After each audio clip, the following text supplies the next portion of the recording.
mananghalian na tayo. Ito yung gulay namin. May buto pa ng ano, ng patani. Patani yata ito.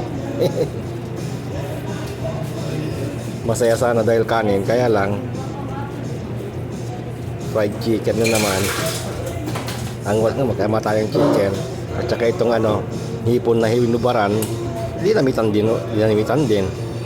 Ngayon, gusto ko yung walang masyadong ek yung hipon sana eh.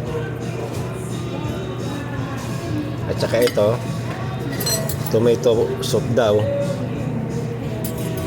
Ayun, ito, wala nang ano, ang tagal kasi maubos yung tamari.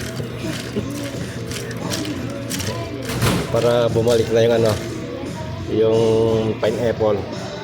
Okay. Konti lang kinain, kanin lang, konti lang yung kanin, ayan lang oh.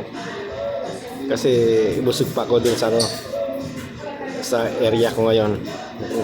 Okay, okay. Bye-bye na.